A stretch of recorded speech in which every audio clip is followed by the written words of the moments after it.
Bismillahirrahmanirrahim. Innalhamdulillahi wassalatu wassalamu ala rasulillah wa ala alihi wa sahbihi wa mawalah. Asyhadu an la ilaha illallah wahdahu la syarikalah wa asyhadu anna sayyidina Muhammadan abduhu wa rasulullah nabiyya ba'dah. Assalamualaikum warahmatullahi wabarakatuh.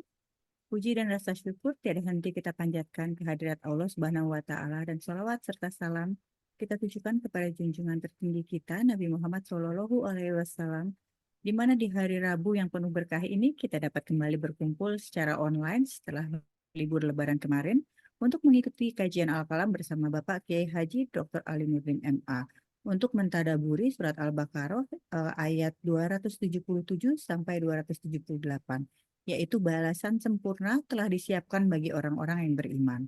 Saya Rima Wirasakti mengundang rekan-rekan sekalian, apabila ada pertanyaan yang hendak diajukan, silakan dituliskan melalui chat dan sesi tanya jawab akan kami hadirkan di bagian akhir kajian ini sekitar 15 menit.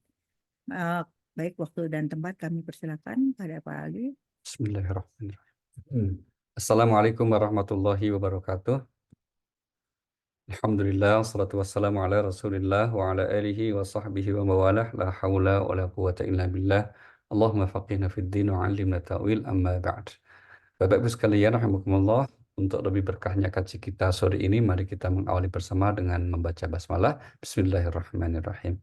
Alhamdulillah, kita sudah sampai di ayat yang ke-277 ya dari surah Al-Baqarah. Ini insya Allah ini mungkin insya Allah beberapa pertemuan lagi kita akan menyelesaikan surah Al-Baqarah. Nah, surah Al-Baqarah ayat 286 dan sekarang kita sudah di 278. Alhamdulillah. Mari kita mulai ayat 277. Bismillahirrahmanirrahim. Innal ladzina amanu wa 'amilus solihati wa aqamus shalah wa atawuz zakah lahum ajruhum 'inda rabbihim wa la khaufun 'alaihim wa la hum yahzanun. A'udzubillahi minasyaitonirrajim. Sungguh orang-orang yang beriman, mengerjakan kebajikan, melaksanakan sholat, dan menunaikan zakat, mereka mendapat pahala di sisi Tuhannya. Tidak ada rasa takut pada mereka dan mereka tidak bersedih hati. Iya. Ayat ini, Bapak Ibu sekalian, masih berkaitan dengan masalah riba, seperti yang dijelaskan di ayat 275, ya, 276, dan dilanjutkan nanti 278 sampai ayat yang ke-280. Masih berkaitan. Nah, tapi kemudian di ayat 277 ini ada semacam disela gitu ya. Pernyataan yang bersifat umum, tidak secara spesifik berbicara tentang riba untuk mengingatkan apa? Bahwa persoalan riba adalah bagian dari persoalan yang tidak terlepas berkaitan dengan keimanan, amal soleh, dan seterusnya.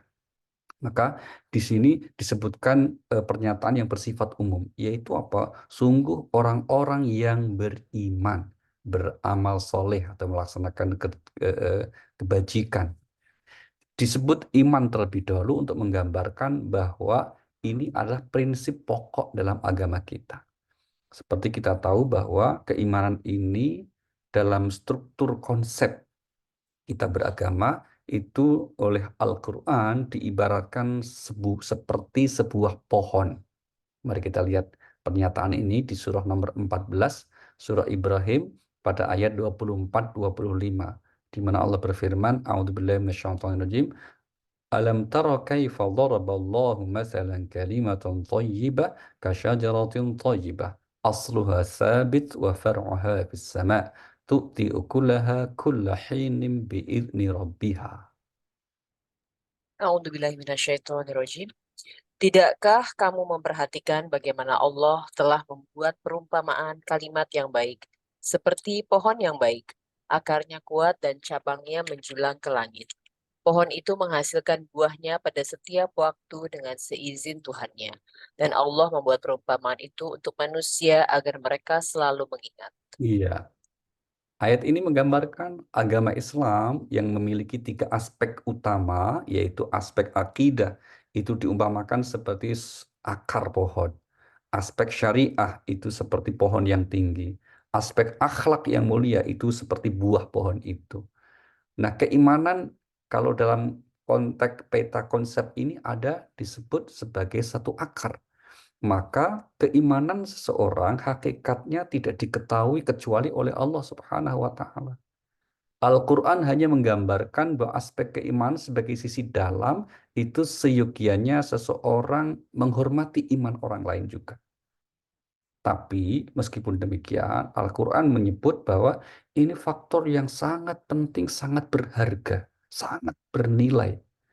Bahkan Al-Quran menggambarkan nilai keimanan itu tidak bisa dibayangkan seberapa banyaknya itu ya. Mari kita lihat surah nomor 3, surah Ali Imran, ayat yang ke-91.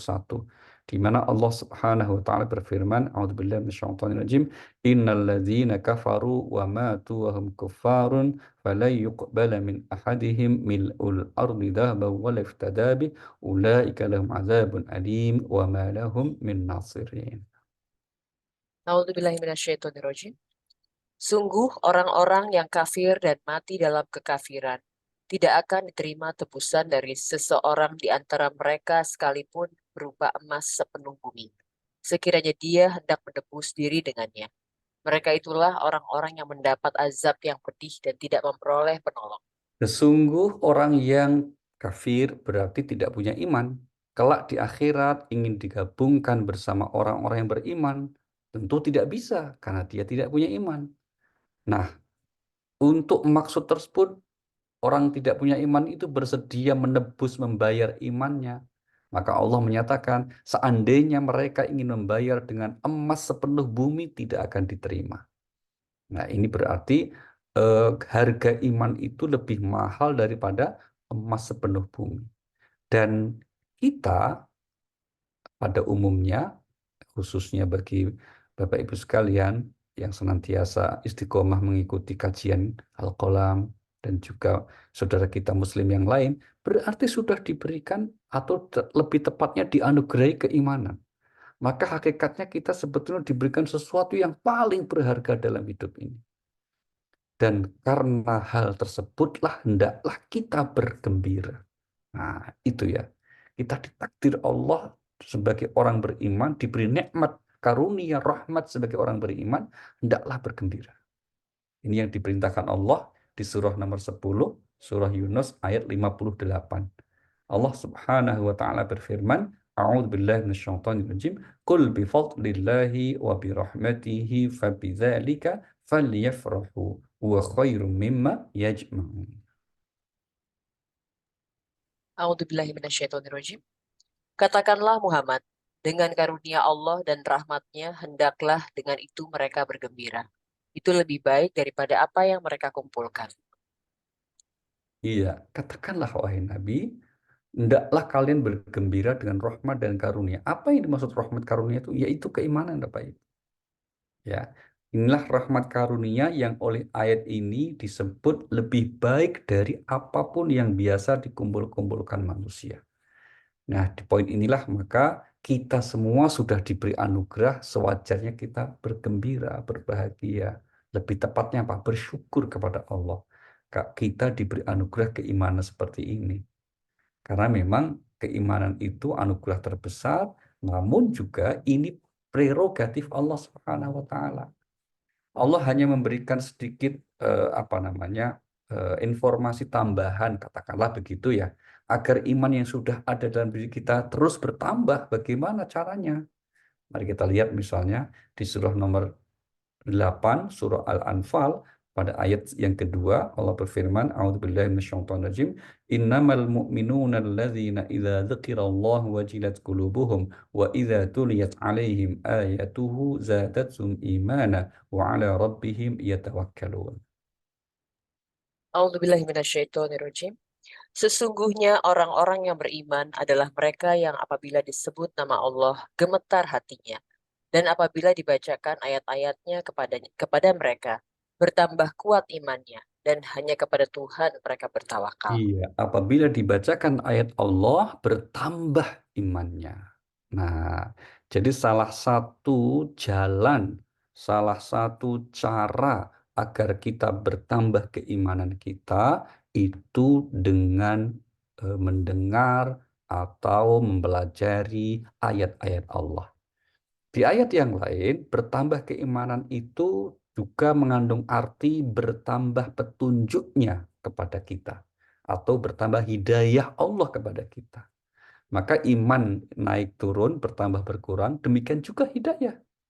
Mari kita lihat surah nomor 47 ayat yang ke-17. Allah Subhanahu wa taala berfirman, "Walladzina ihtadaw zadahum huda wa atahum taqwahum." Ya, 47 17, Mbak. A'udzubillahiminasyaitonirrajim. Dan orang-orang yang mendapat petunjuk, Allah akan menambah petunjuk kepada mereka dan menganugerahi ketakwaan mereka. Iya, dan orang-orang yang telah diberikan hidayah, maka Allah akan menambah petunjuk atau hidayah. Kita sudah pernah dan bahkan sering kita sampaikan, hidayah secara umum ada dua macam ya Bapak Ibu ya. Pertama, hidayah dalam arti penjelasan atau bimbingan-bimbingan. Ini seorang nabi bisa memberi hidayah. Manusia bisa memberi hidayah dalam makna bimbingan. Maka di Al-Quran ada ayat mengatakan, wa innaka latahdi ila siratim mustaqim. Sungguh engkau wahai Nabi bisa memberikan hidayah, yaitu bimbingan ke jalan yang lurus. Tapi jenis hidayah yang kedua, dan itu yang prerogatif Allah Subhanahu wa Ta'ala, seorang manusia tidak bisa, bahkan Rasul pun tidak bisa. Itu yang dikatakan Allah yang kemudian menambah hidayah. Menambah hidayah berarti menjadikan iman seseorang semakin mantap. Berarti apa? Menjadikan seseorang itu semakin berkualitas imannya. Maka insya Allah Bapak Ibu, apa yang kita lakukan sore ini bagian dari ikhtiar kita untuk menambah keimanan kita. Menambah keimanan tentu saja tidak dalam arti terus kita tiba-tiba berubah jadi orang yang lain dengan sebelumnya. Enggak, biasa saja. Ya mungkin ibadah kita biasa saja, nggak terlalu langsung drastis gitu ya, berubah penampilannya gitu, terus berubah kosakata interaksi sosialnya gitu, enggak. Tapi yang terpenting adalah bertambah keimanan itu maknanya bertambah makrifat kita kepada Allah atau pemahaman kita terhadap Allah dan bertambah yakin terhadap Allah sebagai Tuhan kita. Itulah salah satu makna dari arti penting dari ayat ini, yaitu sesungguhnya orang-orang yang beriman. Dan ini sekali lagi prerogatif Allah, maka tidak menjadi wewenang kita ya untuk menghakimi iman orang lain, menilai iman orang lain, termasuk karena iman ini menjadi penentu nilai di sisi Allah, maka ketahuinya kelak di akhirat, bukan di dunia. Sehingga menurut prinsip keyakinan kita, memang hanya orang beriman yang nanti apa yang dilakukan di dunia ini kebaikan-kebaikannya mengabadi sampai di akhirat. Misalnya begini, kan kalau ada orang yang suka menolong, kan setiap agama juga mengajarkan demikian. Ya toh? Bahkan orang ateis dengan spirit humanismenya bisa menolong orang lain juga. Tetapi agar nilai kebaikan dalam menolong orang, nilai kebaikan dalam bentuk kita memberi bantuan kepada orang, itu abadi di akhirat, dasarnya iman. Maka di Al-Quran dikatakan bagi yang tidak iman, ya Allah sempurnakan di dunia. Tapi di akhirat kelak nanti tidak akan mendapatkan timbangan amal kebaikannya. Ini yang disebut di surah nomor 18, namanya surah Al-Kahfi, ayatnya 105. Allah Subhanahu wa taala berfirman, A'udzubillahi minasyaitonir rajim, ulaikal ladzina kafaru biayati rabbihim wa liqa'ihi fahabitat a'maluhum fala nuqimu lahum yaumal qiyamati wazna. A'udzubillahiminasyaitonirrajim.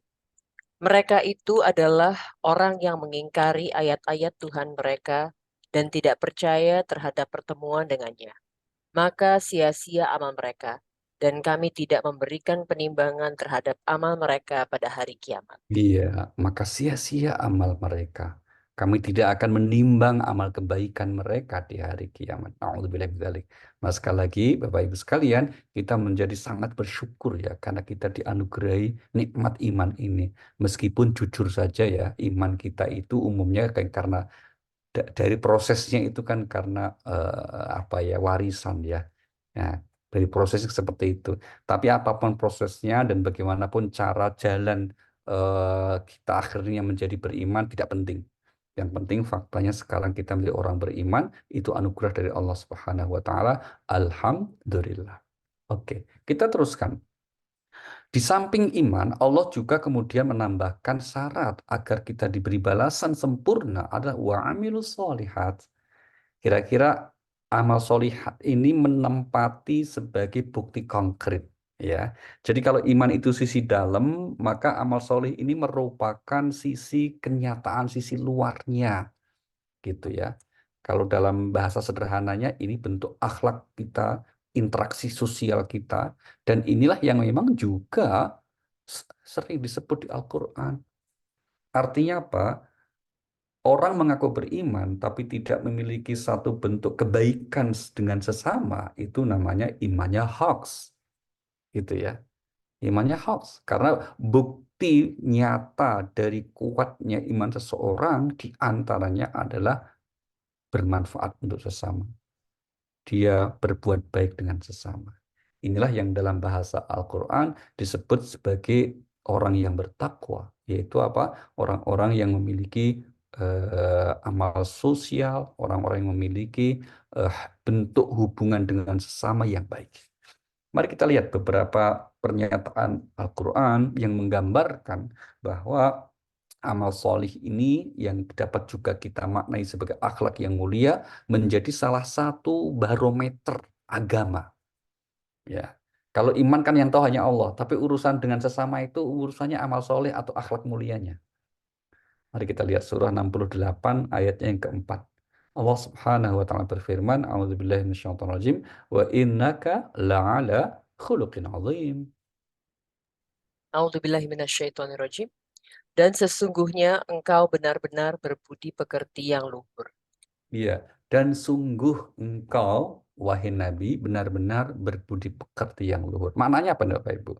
Kita meyakini bahwa yang dilakukan Rasulullah Sallallahu Alaihi Wasallam, khususnya ibadah ritualnya, ibadah mahdhahnya terhadap Allah, pastilah semuanya terbaik bahkan sempurna.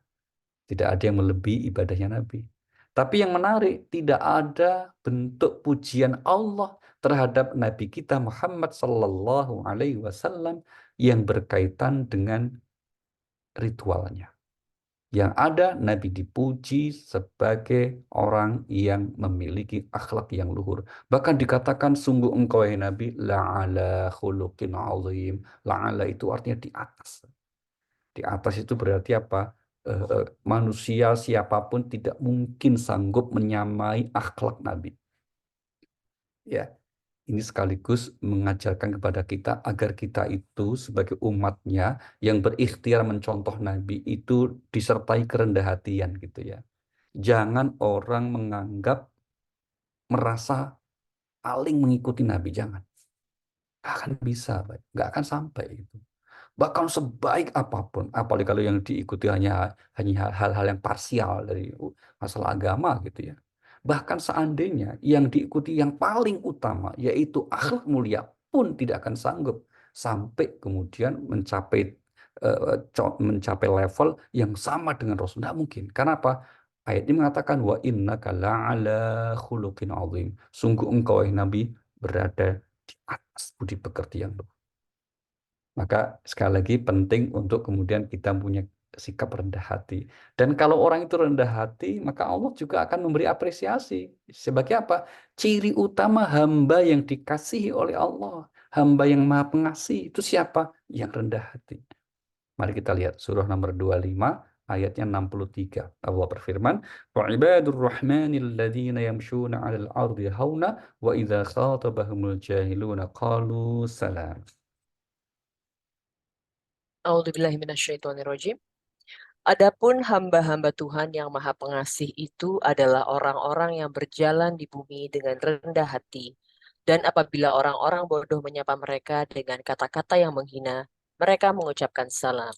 Iya, hamba yang dikasih Allah itu mereka yang berjalan, maksudnya beraktivitas. Iya, kenapa? Karena orang itu akan ketahuan sikap sosialnya baik atau tidak, termasuk akhlaknya mulia atau tidak, termasuk karakter sombong atau tawadhu rendah hati itu ketika berinteraksi bersosial. Kalau sedang tidur nggak ketahuan. Wah, tidurnya kok rendah hati banget, nah, nggak bisa ya. Atau dia tidur kok sombong banget sih, nggak bisa, orang tidur kok itu. Tapi yang ada apa? Sedang beraktivitas. Maka disinilah sekali lagi kerendah hatian sangat dibutuhkan dalam kita menjalankan aspek-aspek agama supaya apa? Tidak terjatuh kepada sikap yang melampaui batas atau takabur. Termasuk sikap melampaui batas disebabkan urusan agama karena apa? Seseorang merasa dirinya paling baik atau dirinya suci. Itu yang dikecam oleh Al-Quran. Tidak boleh begitu. Kita lihat surah nomor 32, maaf surah 53 ya, surah 53 ayat 32. Surah An-Najm. A'udzubillahi minasyaitonir rajim. Alladzina istanibuna kaba'iral itsmi wal fawahisha illal lamam inna rabbaka wasi'ul maghfirah. Huwa a'lamu bikum id ansha'akum al-ard wa id antum ajinnatun fi butuni ummahatikum fala tuzakku anfusakum. A'udzubillahi minasyaitonirrajim. Yaitu yaitu mereka yang menjauhi dosa-dosa besar dan perbuatan keji, kecuali kesalahan-kesalahan kecil. Sungguh Tuhanmu maha luas ampunannya. Dia mengetahui tentang kamu sejak dia menjadikan kamu dari tanah, lalu ketika kamu masih janin dalam perut ibu. Maka janganlah kamu menganggap dirimu suci. Dia mengetahui tentang orang yang bertakwa. Iya, jangan menganggap dirimu suci, karena Allah lah yang mengetahui secara pasti siapa di antara kita yang paling bertakwa. Oke, kita lanjut Bapak Ibu. Di ayat ini kemudian dikatakan setelah Allah menegaskan orang-orang yang beriman dan beramal soleh dan yang mengerjakan sholat dengan baik. Nah, ini menarik ini. Kenapa sudah disebut iman dan amal soleh, kok kemudian masih disebut lagi orang yang mengerjakan sholat? Bukankah sholat juga sebagai bentuk iman dan amal soleh? Jawabannya iya. Disebutnya lagi secara khusus, sholat menggambarkan bahwa inilah ibadah yang penting dalam agama kita. Maka meskipun amanu wal solehat sebetulnya sudah mencakup itu, termasuk sholat, termasuk zakat gitu ya. Tapi disebut secara khusus untuk menggambarkan betapa jenis ibadah ini sangat penting. Maka Rasulullah Shallallahu Alaihi Wasallam sampai menyebutnya tiang agama. Sehingga anak-anak kita misalnya, Bapak Ibu, seandainya mereka pergi jauh begitu ya, atau merantau, atau mereka kemudian sudah mandiri, atau mereka bahkan sudah memiliki kehidupan rumah tangga sendiri, yang perlu kita selalu ingatkan kepada mereka satu saja, jangan lupa sholat ya, kira-kira begitu. Karena kalau masih mengerjakan sholat, sejauh-jauh orang, mohon maaf, nakal gitu ya, maka insya Allah selamat itu. Karena apa? Di antara fungsi utama sholat itu kata Al-Quran, mari kita lihat surahnya nomor 29, surah Al-Ankabut ayat 45, Allah berfirman, Utlu ma uhiya ilaika minal kitab wa aqimis salah, innas salata tanha 'anil fahsya'i wal munkar. A'udzubillahi minasyaitonirrajim. Bacalah kitab Al-Quran yang telah diwahyukan kepadamu, ya Rasulullah, dan laksanakanlah sholat. Sesungguhnya sholat itu mencegah dari perbuatan keji dan mungkar. Dan ketahuilah mengingat Allah pada saat sholat itu lebih besar keutamaannya daripada ibadah yang lain. Allah mengetahui apa yang kamu Iya. kerjakan. Poin kita ada pernyataan di ayat ini, sesungguhnya sholat itu dapat menjauhkan pelakunya dari perbuatan keji dan mungkar. Nah, ini poinnya ya. Sholat itu dapat menjauhkan pelakunya dari perbuatan keji dan mungkar. Apa itu keji? Di antara yang disebut di Al-Quran, keji itu ya contohnya apa? Perbuatan zina. Keji itu apa? Perbuatan LGBT. Keji itu apa? Pelit. Nah, itu. Maka orang yang kualitas sholatnya bagus, itu di samping menjauhi perbuatan dosa besar yang tadi, juga tidak pelit. Nah, maka Al-Quran mengecam kalau ada orang yang rajin sholat, kok pelit. Bukan rajin lah ya, ya sudah sholat kok pelit. Sudah pelit kalau ngomong nyelekit. Nah, itu bahaya itu. Bukan bahaya lagi, bahaya. Ya, nanti kalau mati kuburannya sempit. Nah, na'udzubillahi min dzalik. Bapak hindari. Sehingga kemudian secara khusus sholat disebut di ayat ini ya. Nah, kemudian poin berikutnya, kenapa Allah menyebut khusus sholat di ayat ini juga? Karena dengan sholat itu manusia akan selalu terhubung dengan Allah Subhanahu wa Ta'ala. Mari kita lihat surah nomor 20 ayat 14. Allah berfirman, A'udzubillahi minasyaitonirrajim. Innani anallah la ilaha illa ana fa'budni wa aqimis salata li dzikri. A'udzubillahi minasyaitonirrajim. Sungguh aku ini Allah. Tidak ada Tuhan selain aku. Maka sembahlah aku dan laksanakanlah sholat untuk mengingatku. Iya, laksanakanlah sholat untuk mengingatku. Maka Bapak Ibu sekalian, orang disebut baik itu bukan orang yang kemudian sepanjang hidupnya sholat, enggak. Atau menghabiskan waktu untuk sholat terus, enggak. Kata Al-Quran apa? Simpel saja. Sholat itu punya misi utamanya apa? Yaitu untuk mengingat Allah. Dan itu pun juga tidak harus dalam waktu yang lama. Rata-rata sholat kita kan misalnya ambil waktu mungkin antara 7 sampai 10 menit, ya itu insya Allah sudah pakai sunnah-sunnahnya. Itu sudah cukup kalau kita fungsikan dengan sebaik-baiknya. Apa itu? Untuk mengingat Allah. Nah, maka di antara pujian Allah terhadap orang disebut baik itu apa? Di tengah kesibukan hidupnya, dia tidak melupakan Allah dengan mengerjakan sholat. Mari kita lihat surah 24 ayat 37. Ya, surah 24 ayat 37 Allah berfirman, A'udzubillahi minasyaitonirrajim, rijalul la tulhihim tijaratu wa la bai'un an dzikrillah wa iqamis shalah wa ita'iz zakah yakhafuna yawman tataqallabu fihi al-qulubu wal absar. A'udzubillahi minasyaitonirrajim.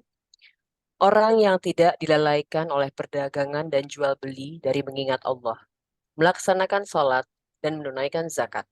Mereka takut kepada hari ketika hati dan penglihatan menjadi guncang hari kiamat.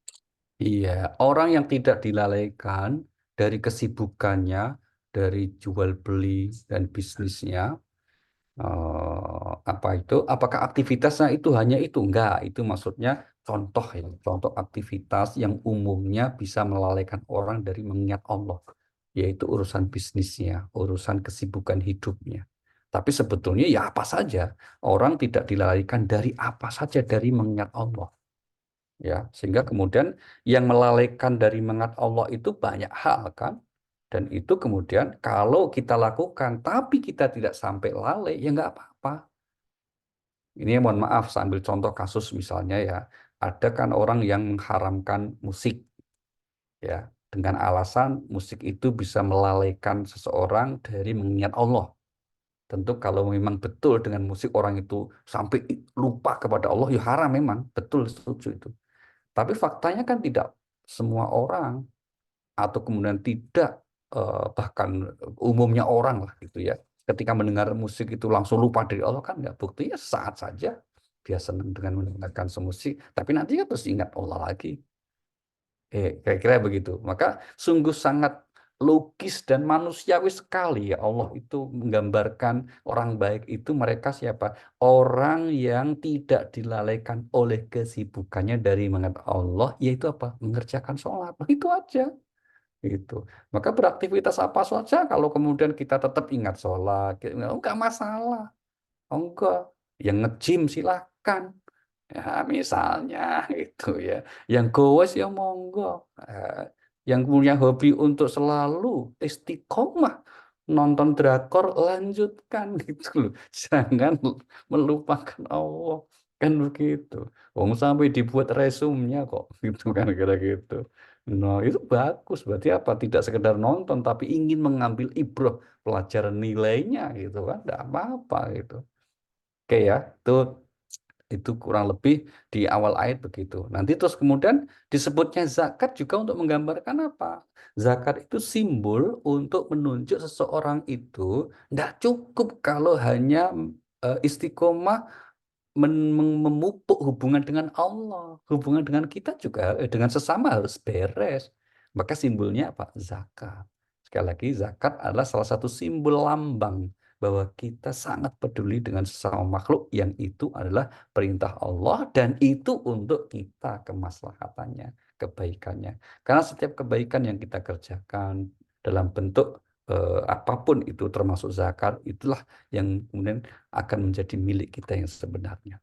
Itulah yang sering kita sampaikan, surah nomor 63, surah 63 namanya Al-Munafiqun, ayat yang ke-10 ya. Di antara amal ibadah yang paling disesali manusia ketika wafat, apa itu? Sedekah. Sedekah itu juga nama lain dari zakat. Karena Al-Quran ketika menyebut zakat terkadang pakai kata sedekah, yaitu sedekah yang wajib. Gitu ya. Mari kita lihat surah 63 ayat 10. Wa anfiqu mimma razaqnakum min qabli ay ya'tiya ahadakumul maut wa yaqula rabbi laula akhartani ila ajalin qarib fa asaddaqa wa akum minas salihin. A'udzubillahiminasyaitonirrajim. Dan infakkanlah sebagian dari apa yang telah kami berikan kepadamu sebelum kematian datang kepada salah seorang di antara kamu. Lalu dia berkata menyesali, "Ya Tuhanku, sekiranya Engkau berkenan menunda kematianku sedikit waktu lagi, maka aku dapat bersedekah dan aku akan termasuk orang-orang yang soleh." Iya, ini ya Tuhanku, tolong beri kesempatan hidup sebentar lagi, bisa kami kembali ke dunia untuk apa? Agar kami bisa bersedekah. Tidak dijelaskan misalnya agar kami bisa sholat, agar kami bisa zikir, enggak, agar kami bisa bersedekah. Karena ini salah satu amal yang sangat penting yang balasannya akan terlihat begitu kita dipanggil oleh Allah Subhanahu wa taala.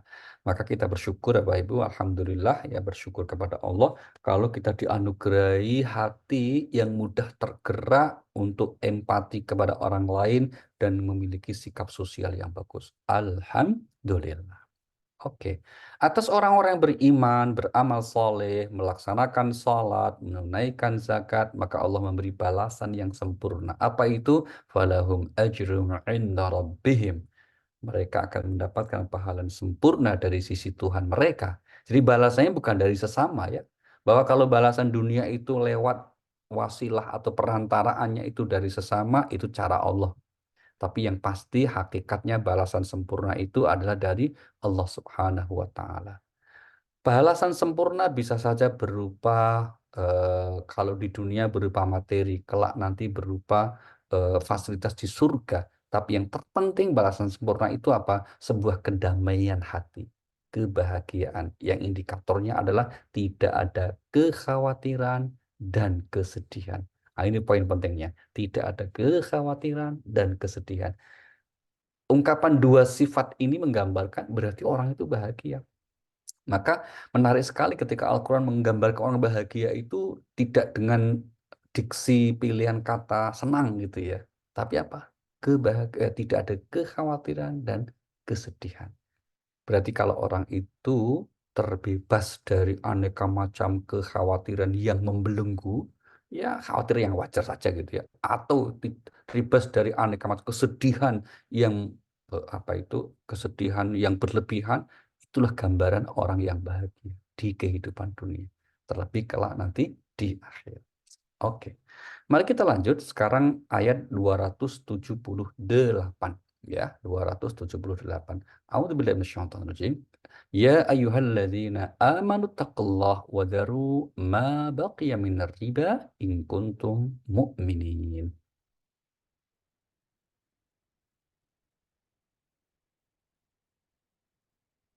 Ya, lanjut Mbak. Surah Ya, 2, 278. baik, Pak. A'udzubillahiminasyaitonirrajim. Wahai orang-orang yang beriman, bertakwalah kepada Allah dan tinggalkan sisa riba yang belum dipungut jika kamu orang beriman. Iya, ini tadi kita sudah sampaikan ya, setelah ayat sebelumnya, yaitu ayat 275, 276 berbicara seputar aturan riba, kemudian 277-nya disela dengan pernyataan umum, maka Allah kembali menjelaskan tentang aturan masalah riba ini. Kita sedikit ulang kembali tentang apa yang kita sampaikan di pertemuan sebelumnya, bahwa tidak ada perbedaan pendapat di kalangan ulama tentang bahwa riba itu haram. Nggak ada beda pendapat, semua sepakat. Ya, memang pernyataannya sangat jelas di ayat Al-Quran itu. Yang berbeda itu tentang apa yang dimaksud riba itu. Nah, itu yang berbeda. Yang dimaksud riba itu apa sih? Nah, ini yang kemudian ulama beda pendapat. termasuk kemudian ulama kontemporer sekarang ini. Maka ini tidak bisa kemudian menjadi apa ya, semacam pemaksaan gitu ya, bahwa ini yang benar, tidak bisa, karena faktanya bahwa kemudian apa yang terjadi di zaman Rasulullah Sallallahu Alaihi Wasallam yang menjadi asbabun nuzul tentang turunnya ayat ini itu praktek riba yang memang dahsyat sekali itu, buruknya itu. Kalau sekarang mungkin yang tidak berbeda pendapat itu bahwa ini riba yang nyata-nyata itu apa? Praktek rentenir. Itu loh, rentenir itu. Atau mungkin saya kurang tahu persis ya, apa termasuk pinjol di sini ya. Mungkin ya, tapi kalau rentenir itu jelas. Nah, tapi kalau kemudian institusi keuangan, lembaga-lembaga keuangan, termasuk yang konvensional, apakah itu kemudian mempraktekkan sesuatu yang ribawi? Nah, di sini ulama punya perspektif yang berbeda. Contohnya ya kalau sebagian ulama seperti termasuk MUI mengatakan bahwa bunga bank konvensional sebagai riba. Meskipun ya tidak bisa menghindari juga untuk tetap berinteraksi dengan bank konvensional. Karena apa? Pada umumnya ya kita dalam satu wadah sistem perbankan itu. Nah, tapi ada juga yang mengatakan meskipun kelihatan lahirnya riba, tapi ini satu sistem yang kita nggak bisa hindari. Contohnya apa? Ada inflasi. Maka kemudian harus juga dibedakan prakteknya, gitu ya. Tapi terlepas dari khilafiyah atau perbedaan pendapat seperti itu, satu hal yang kita sepakati apa? Yaitu orang-orang yang mempraktekkan bentuk muamalah, bentuk hubungan sosial ekonomi yang pasti merugikan satu pihak. Itu aja poinnya. Ya, nanti akan dilihat di ayat yang lain. Tapi yang perlu kita garis bawahi di sini, Allah memanggil orang-orang yang beriman dan untuk kemudian menjadi bertakwa. Maka bersikap hati-hati adalah cara kita yang terbaik ya untuk kemudian menjalani kehidupan sosial ekonomi kita. Karena itu sedikit banyak juga berkaitan dengan masalah ketakwaan dan keimanan kita.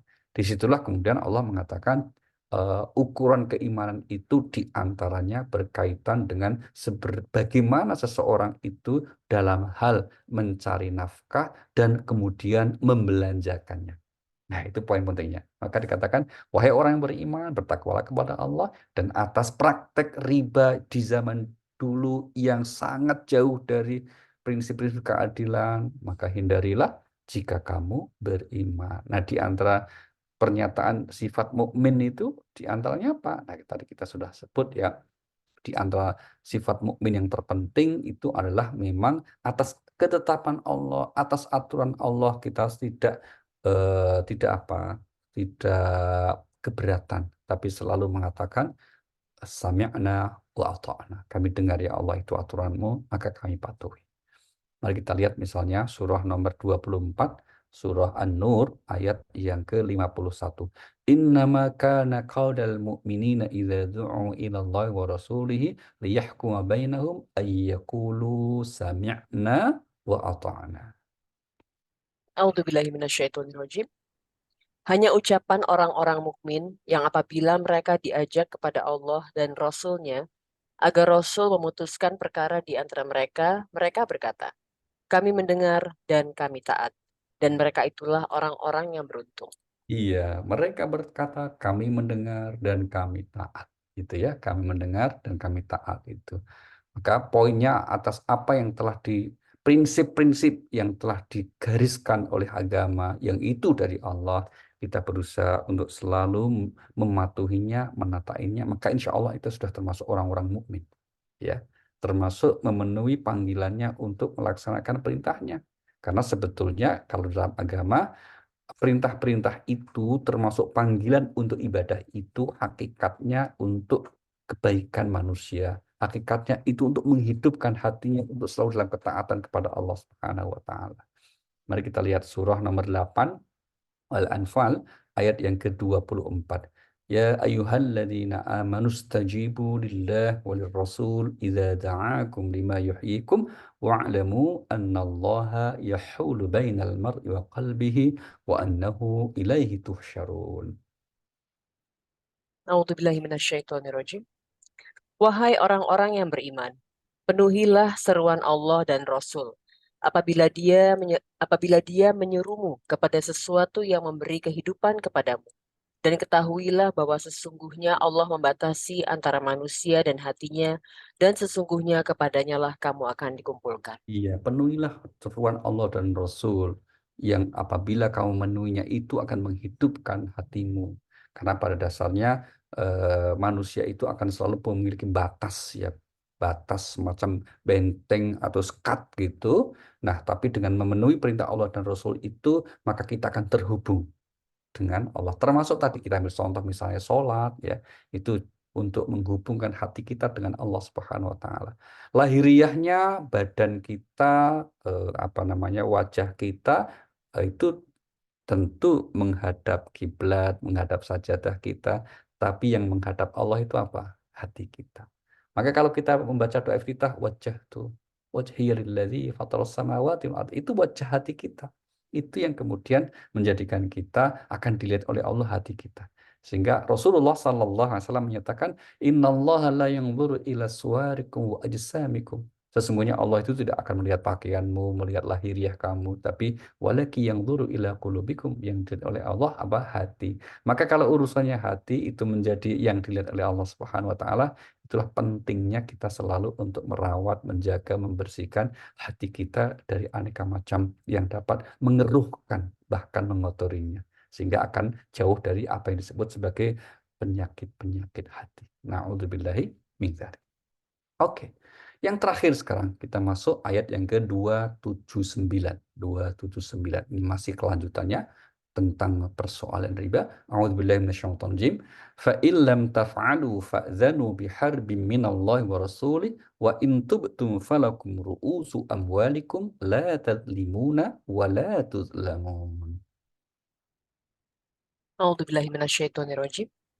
Jika kamu tidak melaksanakannya, maka umumkanlah perang dari Allah dan Rasul-Nya. Tetapi jika kamu bertobat, maka kamu berhak atas pokok hartamu.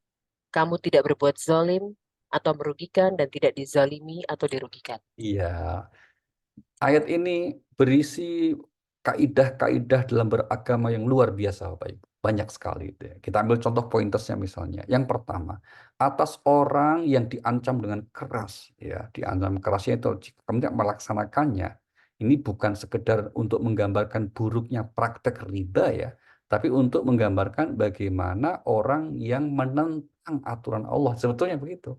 Maka tidak hanya masalah riba, kalau orang itu kemudian melanggar apa yang telah ditetapkan oleh Allah secara jelas, maka berarti mengumumkan perang terhadap Allah dan Rasul-Nya. Maknanya begitu, Bapak. Jadi sekali lagi, di samping ini seringkali begini ya, kita ambil contoh misalnya, statement Al-Quran itu terkadang yang dimaksud itu untuk menggambarkan sesuatu itu buruk. Meskipun kemudian untuk dieksekusi ya tidak bisa. Kita ambil contoh misalnya, dalam hal apa? Dalam hal sanksi hukuman orang yang berzina. Itu kan dirajam. Menurut ketentuan fikihnya kan begitu. Atau dijilid kalau dia masih belum menikah. Tapi untuk sampai tahapan orang itu harus dirajam, itu kan saksinya hampir tidak mungkin ya. Kenapa? Kecuali pengakuan. Orang mengadukan, oh si A telah berzina. Tolong kalau itu syariat Islam itu tolong dihukum. Syaratnya apa? Harus ada 4 orang saksi. Dan 4 orang saksi itu harus menyaksikan betul perbuatan itu. Bukan hanya karena diduga kuat sedang di kamar, enggak. Kalau setelah dibuka kamarnya ternyata kemudian sudah ada selesai, enggak lihat berarti. Meskipun betul telah melakukan perbuatan itu enggak bisa. Nah, maka sebetulnya hampir mustahil kan ya. Ada orang yang kemudian kecuali sekali lagi bertobat itu pengakuannya. Nah, demikian juga dalam hal ini. Orang yang kemudian melanggar larangan Allah berarti telah memaklumkan peperangan terhadap Allah Subhanahu wa taala. Ini untuk menggambarkan buruknya perbuatan itu, karena kalau itu dibiarkan itu dapat meruntuhkan sendi-sendi kehidupan sosial masyarakat kita. Sehingga kemudian ada prinsip di sini apa? Prinsipnya adalah kamu dalam ini prinsip bermuamalah, Bapak Ibu. Bermuamalah artinya kita berhubungan kerjasama ekonomi sosial gitu ya, baik jual beli, utang piutang, itu namanya muamalah ya. Itu prinsipnya apa? La tazlimuna wa la tuzlamun. Yaitu apa? Kamu tidak berbuat zalim, tidak merugikan orang, dan kamu jangan dizalimi juga. Nah, ini pakai patokan ya. Makanya dalam interaksi kita dengan eh, apa itu misalnya, contohnya misalnya gini, kembali ke contoh utang piutang misalnya. Ini yang sering dijadikan sebagai contoh riba kan. Jangan kamu merugikan orang yang kamu beri hutang, tapi juga kamu jangan dirugikan sebagai pemberi hutang. Gitu. Prinsipnya begitu. Contohnya begini. Contoh misalnya, ini untuk menggambarkan karena kita hidup di sebuah sistem di mana ada yang disebut nilai inflasi gitu ya. Misalnya contoh ada seseorang, katakanlah Mbak Rima, ya memberi pinjaman kepada orang lain. Pinjamannya nilainya berapa misalnya? Berapa Mbak? Contohnya Mbak. Contoh aja. Misalnya berapa contohnya? Berapa juta misalnya? 100 juta, Pak. 100 juta. Oh. 100 juta memberi pinjaman itu 10 tahun lalu. 100 juta waktu itu untuk bisa dipinjamkan itu kalau diberikan emas, itu kan 1 gram mas 500.000. Itu berarti nilainya dapat berapa berapa ratus gram gitu kan. Karena masih harganya segitu. Nah, ketika orang baru bisa mengembalikan 10 tahun berikutnya, kok dengan angka 100 juta yang sama persis, karena dia kalau nambah nanti itu riba, itu berarti ada pihak yang teraniaya. Siapa? Yang memberi hutang. Faktanya apa? 100 juta sekarang itu berbeda dengan 100 juta nilainya dengan yang lalu. Sudah ada inflasi. Dulu misalnya dapat emas 200 gram, sekarang cuma 100 gram ya dapatnya. Nah, maka kemudian kalau pengen tidak ada riba, harusnya tolok ukurnya itu sesuatu yang relatif tetap, yaitu emas. Nah, kira-kira itu oke ya, kamu tak tinggal 100 juta, nggak apa-apa, nggak usah riba-ribaan lah, tapi hitung aja. Dulu ini 100 juta ini saya bisa beli emas 200 gram. Nanti kalau kamu mengembalikan mampumu itu kira-kira sesuai dengan harga emas itu, ternyata emasnya naiknya menjadi misalnya tambah sekian, udah itu aja ditambahin. Itu baru adil. Nggak ada yang teraniaya, ya loh. Tapi kalau kemudian proteknya karena diberikan nilai yang sama, padahal ada penurunan nilai uang karena inflasi, berarti ada yang dizolimi. Dalam artinya apa? Pemilik uangnya, pemberi pinjamannya. Nah, itu ya. Jadi salah satu cara kita memahami sederhana sekali. Jadi nggak perlu harus wah, yang rumit-rumit ya. Sederhana saja. Yang penting apa? Tidak saling menzolimi. Itu kata kuncinya. La tazlimuna wa la tuzlamun. Ya, kamu tidak menzalimi orang yang dipinjemin dengan memasang misalnya nilai apa katakanlah pengembalian yang berat, tapi juga kamu jangan dizalimi. Nah, itu kan bentuk keadilan Allah yang sangat luar biasa, Bapak Ibu ya. Sehingga itulah prinsip muamalah kita, jangan saling menzalimi. Karena memang Allah juga tidak akan pernah berbuat zalim kepada manusia. Mari kita lihat surah nomor 10, surah Yunus ayat 44.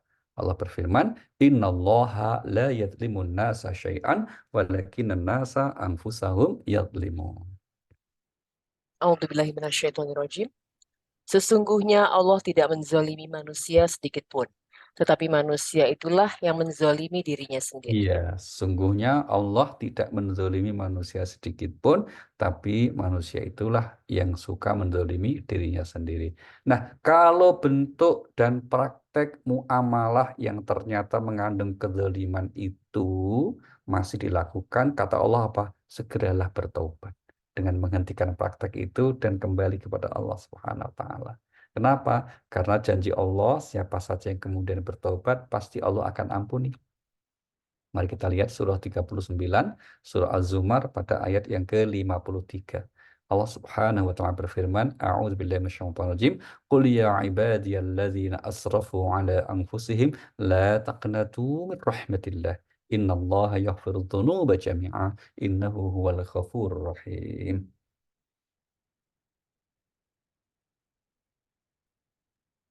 A'udzubillahi minasyaitonirrajim. Katakanlah, wahai hamba-hambaku yang melampaui batas terhadap diri mereka sendiri. Janganlah kamu berputus asa dari rahmat Allah. Sesungguhnya Allah mengampuni dosa-dosa semuanya. Sungguh dialah yang Maha Pengampun, Maha Penyayang. Iya, sungguh Allah mengampuni dosa semuanya. Ini poinnya ya. Allah mengampuni dosa semuanya bagi yang betul-betul kemudian bertobat. Dan kenapa Allah Maha Pengampun lagi Maha Penyayang.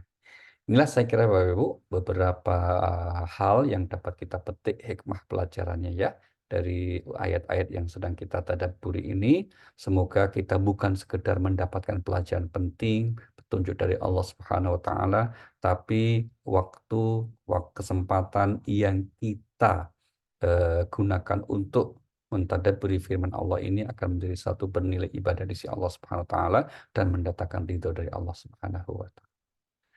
Baik, saatnya kita akan membuka diskusi atau mungkin ada yang bisa kita sharing bersama.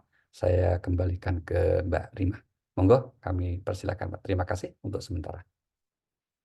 Baik, terima kasih Pak Ali untuk penjelasannya. Baik, untuk Bapak Ibu yang ingin bertanya bisa ditulis di chat, insya Allah akan saya bacakan. Tadi udah ada yang nanya nih Pak, kebetulan dari Ibu Ratna. Pak Ali, apabila sholat kita masih sering tidak khusyuk, apakah menunjukkan iman kita yang masih lemah? Oke, baik. Terima kasih.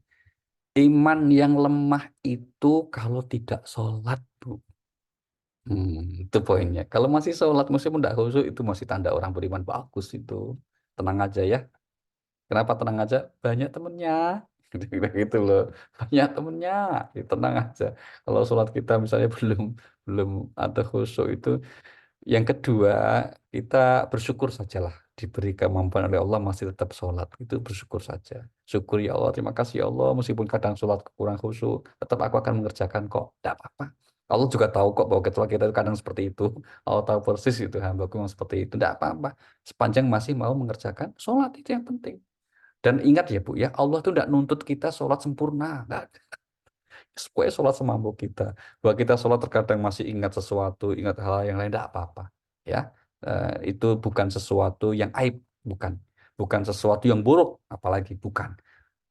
Maka apa ya kita syukuri saja meskipun sholat kita kualitasnya katakanlah kalau mau di standar idealnya menurut Allah itu misalnya ya Allah bikin skala 1-10 mungkin khusyuk kita kadang 2, kadang 3, kadang 4 nggak apa-apa. Yang penting kita masuk sholat ya. Dan nggak usah kita nuntut diri untuk berlebihan ya Allah harusnya sholat itu khusyuk terus 10 nggak usah itu karena itu hampir mustahil ya hanya hanya apa namanya Allah yang kemudian akan menjadikan apa itu hal itu sulit dilaksanakan seseorang. Maka khusyuk di sini jangan dimaknai punya konsentrasi penuh, enggak ya. Kita sering mengartikan khusyuk itu dengan kurang tepat. Misalnya apa? Khusyuk itu kalau sholat lupa segalanya, itu namanya pingsan. Bukan khusyuk ya, kira-kira gitu. Khusyuk itu bukan sholat lupa segalanya. Tapi ya pokoknya kita sadar bahwa kita lagi sholat, itu namanya khusyuk. Tidak apa-apa, bahwa kita sekarang teringat tentang kerjaan, teringat tentang macam-macam. Itu hampir mustahil orang itu bisa lupa semuanya ketika sholat. Saya ambil contoh gini, Rasulullah aja, itu ketika sholat. Rasulullah kan pasti khusyuk ya. Nggak mungkin Rasulullah tidak khusyuk. Nabi khusyuk sempurna itu. Tapi ternyata Nabi itu sering ketika sholat itu mikir sesuatu. Dan itu kemudian beliau sampaikan setelah sholat. Ya, saya kasih contoh misalnya. Nabi itu sempat ya, saking saking sholatnya itu memikirkan sesuatu yang berat. Itu sampai sholat Nabi itu lupa. Lupanya itu bayangkan itu. Yang mestinya 4 rakaat cuma 2 rakaat. Kan kita insya Allah nggak lupa begitu ya. Tapi Nabi itu pernah lupa. Di hadis Bukhari itu pernah kejadian begitu. Suatu saat Nabi sholat duhur bersama jamaah yang beliau sebagai imam. Setelah sholat itu langsung itu mundur Nabi itu terus nyandar gitu di tiang masjid itu. Setelah nyandar, para sahabat itu melihat kok ini Nabi sepertinya punya beban berat, maka nggak berani dekat, nggak berani nanya, nggak berani memprotes dalam tanda petik. Tadi kok sholat cuma 2 rakaat, padahal harusnya 4. Ada seorang dari Badui namanya Zulyadain dekat. Ya Rasulullah, anasita al qasarta. Engkau tadi itu lupa atau engkau mengqasar sholat Anda? Nabi kaget loh. Kenapa kok tanya gitu? Emang kenapa? Anda tadi sholatnya cuma 2 rakaat loh. Wah, Nabi langsung konfirmasi. Benar tuh kata Zulyadain. Sholat kita tadi 2 rakaat ya. Semua ya sepakat. Iya Rasulullah. Tadi cuma 2 rakaat. Nabi langsung menggenepi. Sholat lagi 2 rakaat lagi. Terus apa? Terus langsung sujud sahwi, begitu ya. Nah, dari situlah ada syariat tarawih. Tapi pelajaran kita apa? Bahwa ternyata dalam sholat pun Nabi seringkali terpikirkan sesuatu terkait dengan umatnya, dengan agama, gitu ya. Nanti di hadis lain, Nabi itu pernah sholat langsung kemudian selesai sholat menghadap jamaah, gitu, langsung menyampaikan pertanyaan. Kamu tahu nggak sholat kita tadi? Ya kenapa Rasulullah kayak kita juga agak tanda tanya nih kira-kira. Ketika sholat nanya tanda tanya juga gitu. Aku tadi ketika sholat pengen baca surah panjang sebetulnya. Cuma kamu tadi juga dengar toh bahwa pas sholat itu ada bayi atau anak kecil nangis. Saya kasihan ibunya kepikiran ketika sholat. Maka kemudian bacaan sholatnya saya ringkas. Atau saya ambil surah yang pendek. Jadi Nabi ketika sholat ternyata mikir, wah ini baca surah apa ya baiknya. Itu berarti apa? Memikirkan atau terpikirkan sesuatu ketika sholat tidak mengurangi kekhusyuan. Atau tidak menjadikan sholat kita tidak khusyuk. Enggak. Itu sepanjang masih tetap sholat kita sadar menghadap Allah, maka insya Allah tetap itu juga sebagai sholat yang khusyuk. Terima kasih Bu Ratna. Silakan Mbak. Ya. Jadi Nabi juga habis sholat senderan di tiang ya Pak. Itu Iya, jadi sunah Nabi ya Pak ya. banyak temennya sekarang. Banyak yang niru itu. Iya. Tapi yang ditiru nyandarnya doang, Pak. Oke. Baik, Pak Ali, menarik nih. Saya sering banget dengar bahwa mengerjakan sholat itu mencegah kita dari perbuatan yang buruk ya Pak ya. Ya. Tapi ya kalau dibilang sering ya lumayan lah ya Pak. Tapi lumayan sering saya melihat berita atau melihat orang-orang yang walaupun sholatnya rajin, ternyata perbuatannya kan nggak sesuai dengan nilai agama gitu. Jadi gimana ya Pak itu? Artinya tidak mencegah sholat itu tidak berhasil mencegah orang-orang itu dari Iya, perbuatan yang buruk dong Pak. betul. Iya, betul sekali. Jadi bukan sholatnya yang kemudian menjadi sebuah institusi yang salah ya, Mbak ya. Tapi perilaku orangnya itu. Nah, ibaratnya begini, sama kalau kita ilustrasikan ya, seharusnya kalau seseorang itu misalnya pola hidupnya itu ikuti yang normal begitu, maka dia kemudian tetap sehat. Contohnya gitu. Tapi kemudian ada orang yang kemudian meskipun dia merasa ini sudah dikerjakan, tapi kok ternyata dia mendapatkan sakit juga. Contohnya misalnya, ada hal-hal yang boleh jadi dia merasakan itu sudah dikerjakan, tapi sudah ada hal yang dia langgar. Sama, sholat iya, dia boleh jadi sudah merasa bahwa sholat kewajibannya sudah dikerjakan, tapi salah satu sebabnya adalah karena tidak menghayati dengan sungguh-sungguh makna ibadah sholatnya. Itu hampir pasti tuh. Ya, kalau seseorang menghayati dengan sungguh-sungguh ibadah sholatnya, maka insya Allah dia akan terjaga, terpelihara dari aneka perbuatan keji. Nah, itu satu ya. Kemudian yang kedua, di sini kita juga pentingnya orang itu sekali lagi tadi contohnya berendah hati. Karena yang bolak-balikkan hati itu Allah itu. Jadi ketika orang sudah dianugerahi kemampuan taat, kemampuan ibadah, jangan sombong lah. Terus misalnya merendahkan orang, terus menganggap dirinya paling suci. Jangan. Karena apa? Perbuatan buruk yang dilakukan orang lain bisa saja dilakukan kamu meskipun kamu itu mungkin kelihatan rajin. Kenapa? Yang boleh balikkan hati itu Allah. Supaya gitu loh, Mbak. Supaya orang itu menyadari bahwa di balik apa yang dia kerjakan itu sebetulnya ada Allah yang memberikan anugerah itu. Sehingga seharusnya seseorang pada akhirnya menjadikan institusi sholatnya itu untuk lebih mendekatkan diri kepada Allah, meyakini akan kuasa Allah, ya, sehingga kemudian baru sholatnya akan berfungsi dengan baik. Maka kalau ada orang yang kelihatannya rajin sholat, tapi kok kemudian mohon maaf masih juga melanggar dosa, bahkan berbuat dosa besar yang menurut kita yang awam umumnya itu seharusnya itu tidak dilakukan, bahkan oleh orang yang tidak sholat aja nggak melakukan kok gitu kan gitu. Ini ada orang nggak sholat itu nggak melakukan itu, ini malah udah sholat kok masih melakukan yang seperti itu. Nah, itu sudah kelewatan. Nah, itu untuk menunjukkan bagi kita sebagai orang yang mendengar berita itu, menyaksikan fenomena itu jadi cermin gitu. Oh ya Allah, dunia emang isinya macam-macam ya. isinya kayak gitu, kelihatannya casingnya solid, tapi ternyata ya Allah, begitu kira-kira gitu ya.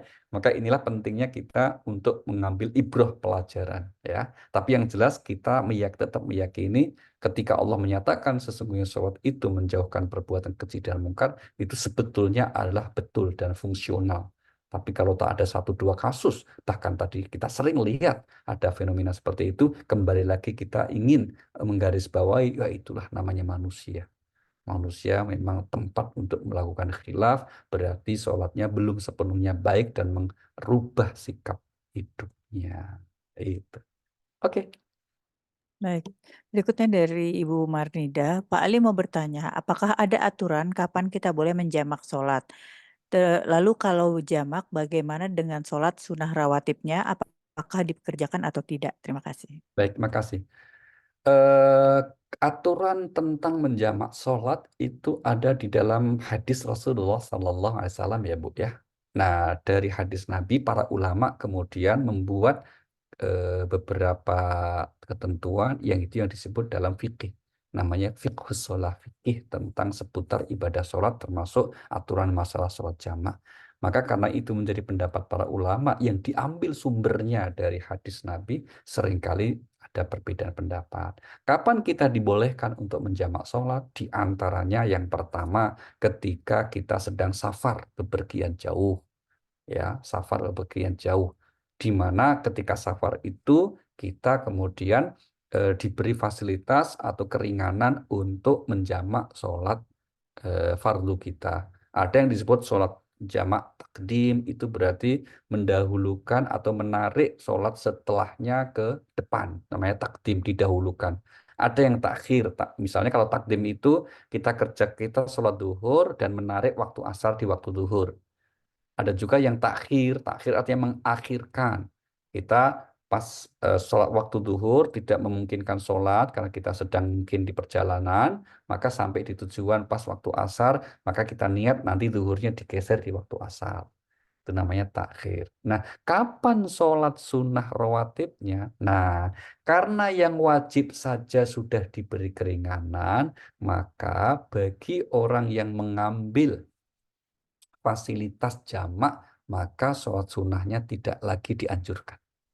Ya, sholat sunnah rawatibnya maksudnya tidak lagi dianjurkan. Ya, baik yang qobliyah maupun ba'diyahnya. Karena apa? Yang wajib saja sudah diberi keringanan dalam bentuk dijamak. Begitu. Oke. Baik, berikutnya dari Pak Ismail Akbar. Pak Ustadz bertanya, sehubungan dengan surat 2 ayat 278, tinggalkan sisa riba.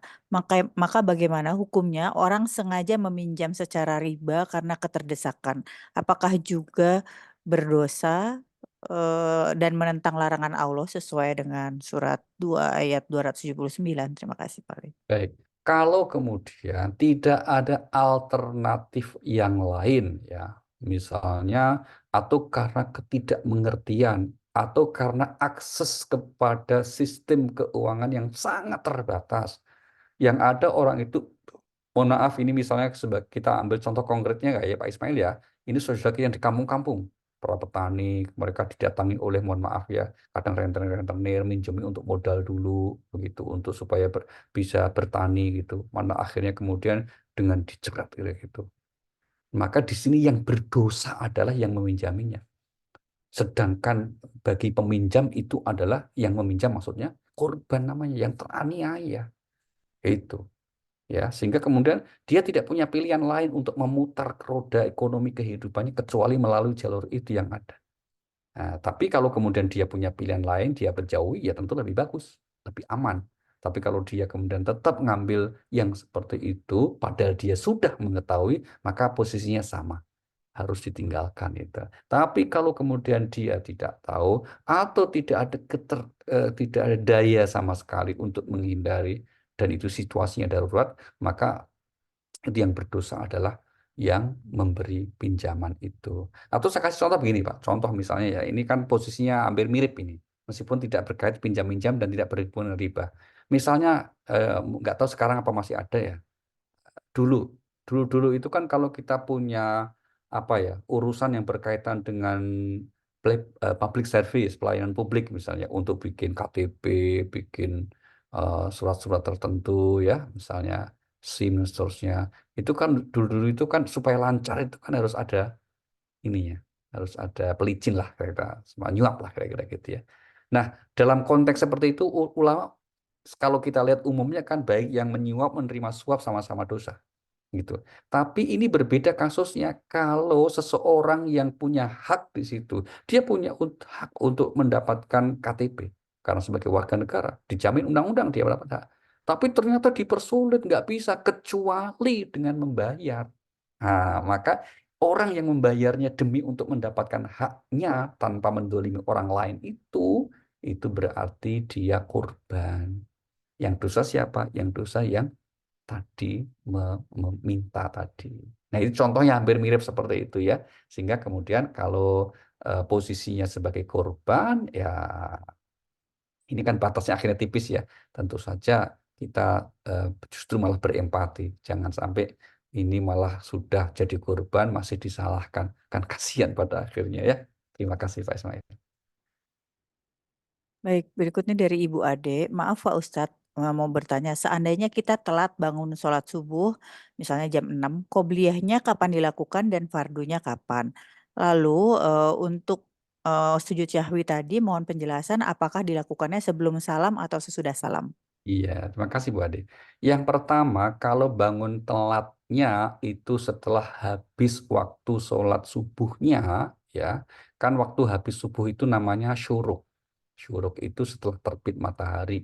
Kalau sekarang subuhnya jam 4:35 rata-rata ya di Jakarta dan sekitarnya, maka kita kok bangunnya jam 6 atau setengah 7, maka sholat subuh kita langsung kita kerjakan dengan niat sholat qadha namanya karena kita mengerjakannya tidak di waktunya gitu ya. Tapi kalau bangun telatnya itu masih di rentang waktu yang dibolehkan, kita sholat adaan, sholat biasa, subuh biasa ya. Nah, itu masih dibolehkan untuk qobliyah. Misalnya kita bangun subuh jam 4:34. Kita bangun jam 5:30. Nah, masih boleh subuh itu. Maka bisa untuk qobliyah subuh sebelumnya. Gitu ya. Tapi kalau sudah selesai habis waktunya, maka berarti sudah tidak ada lagi kesunahan untuk qobliyah subuh. Itu satu ya. Kalau bangunnya jam setengah 7, langsung saja terus kemudian sholat subuhnya dengan niat qadha tadi ya, karena memang sudah waktunya sudah habis. Nah, kemudian tata cara sholat sujud sahwi, kalau kita ada yang ragu terlupakan misalnya, itu cara mengerjakannya ada dua ya Bu ya. Bisa setelah salam langsung sujud sahwi, atau sebelum salam kita sujud sahwi. Dua-duanya boleh. Jadi sebelum salam juga boleh, setelah salam juga boleh. Gitu ya. Yang penting masih kita dalam posisi duduk ketika dalam sholat itu. Jangan kemudian sudah pergi, udah ngopi-ngopi gitu ya. Oh, bukan lupa ya, sudah enggak ya. Gitu. Kalau sudah berdiri meninggalkan tempat sholat kita ya sudah berarti sudah selesai sholatnya itu ya. Nah, kalau sudah ngopi, sudah makan Indomie, terus wah, enggak sudah ya. Tapi kalau masih di tempat sholat kita, maka sebelum salam boleh, setelah salam juga boleh. Oke. Baik, berikutnya Pak, kan ada nih orang-orang yang ada yang tidak sholat dan barangkali perilakunya jauh dari nilai-nilai Islami gitu ya Pak. Tetapi Allah tuh malah memberikan rezeki yang luar biasa, Mm-mm. padahal mungkin juga orangnya sombong, akhlaknya tidak baik. Nah ini Mm-mm. bagaimana ya Pak ya? Dan harta yang dititipkan itu, yang rezeki yang luar biasa itu, apakah itu termasuk ujian atau justru azab? Mohon Oke, baik, penjelasannya Pak. baik. Dua-duanya itu. Pada mulanya hartanya menjadi ujian, tapi ketika harta itu di tangan orang yang durhaka kepada Allah, maka sebetulnya menjadi adab. Sehingga ini jawaban ini dari seorang nabi ya. Jadi ada sebuah riwayat di mana kaum Bani Israel itu pernah mendatangi nabinya. Mereka dengan sombong mengatakan, si itu ngancem-ngancem. Kalau kami durhaka katanya mau diadab mana, malah tambah sukses kami. Kira-kira begitu ya. Sehingga kemudian Nabi itu mengatakan, engkau merasa sukses, tapi ternyata kamu durhaka, itu adab. Engkau tidak bisa merasakan ketaatan berbuat kebaikan, itu adab. Tidak bisa merasakan dalam hatimu lezatnya kita beriman, itu namanya Allah. Maka sebaliknya, kalau kita diberi oleh Allah anugerah kemampuan merasakan nikmatnya taat, itu namanya anugerah luar biasa. Meskipun mungkin sedang punya kesulitan, ya. Sehingga kalau ada orang yang kemudian kalau dalam bahasa apa itu Al-Quran disebut istilahnya istidraj. Orang yang makin jauh dari Allah tapi makin sukses secara materi, itu namanya istidraj. Allah membiarkan, sudah tidak lagi meridhoinya. Itu ada ayatnya yang menggambarkan seperti ini. Mari kita lihat surah nomor 6 Al-An'am ayat 44. Falamma nasu ma dzukiru bihi fatahna 'alaihim abwaaba kulli syai'. Surah 6 aja ayat 44. Silakan, Mbak. Baik, Pak. A'udzubillahi minasyaitonirrajim. Maka ketika mereka melupakan peringatan yang telah diberikan kepada mereka, kami pun membukakan semua pintu kesenangan untuk mereka. Sehingga ketika mereka bergembira dengan apa yang telah diberikan kepada mereka, kami siksa mereka secara tiba-tiba, maka ketika itu mereka terdiam putus Iya, asa. tatkala mereka melupakan Allah, peringatan Allah, melupakan taat kepada Allah, kami buka pintu-pintu kesenangan pada mereka. Tapi pasti akan tiba saatnya mereka akhirnya menyesal. Karena apa? Ternyata itu semua tidak bisa menolong, membantunya untuk meraih kebahagiaan di kehidupan yang abadi. Na'udzubillah. Oke. Untuk istidraj itu Pak, apakah mereka tetap akan mendapat azab atau justru hidayah ya Pak? Orang-orang yang diberikan yang diistidraj itu. Sepanjang masih ada kehidupan, maka dua kemungkinannya bisa terjadi. Sepanjang dia masih hidup di dunia ini, maka dua kemungkinan dia akan kemudian tetap dalam kedurhakaannya atau suatu saat tobat, itu bisa terjadi. Yang pasti ketika sudah ajal tiba, maka selesai sudah. Maka kalau ada fenomena atau ada yang melakukan seperti itu dalam komunitas kita yang kita kenal, ketahui, bisa kerabat, keluarga, atau siapa saja teman dekat kita, maka yang kita lakukan di samping menasihati, mengingatkan adalah mendoakannya. Ya Allah, tolong bukakan pintu hati saudaraku, jangan sampai berlaku yang berlebihan, zalim, durhaka di saat dia sedang diberi kesuksesan. Nah, kira-kira gitu, Pak. Termasuk misalnya, mohon maaf ya, anak-anak kita, itu insya Allah anak-anak kita nanti diberi kesuksesan dalam kehidupan ini, tapi yang terpenting kita doakan juga supaya tetap istiqomah.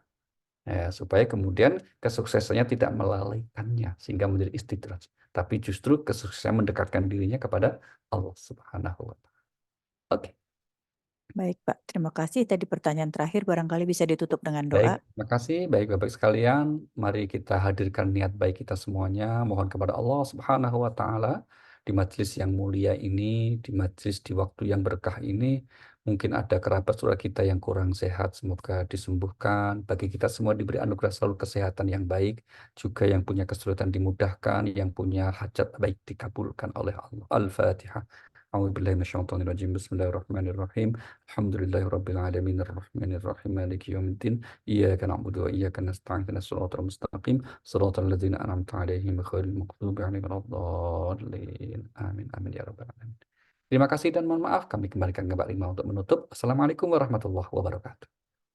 Waalaikumsalam warahmatullahi wabarakatuh. Subhanakallahumma wa bihamdika asyhadu alla ilaha illa anta astaghfiruka wa atubu ilaik.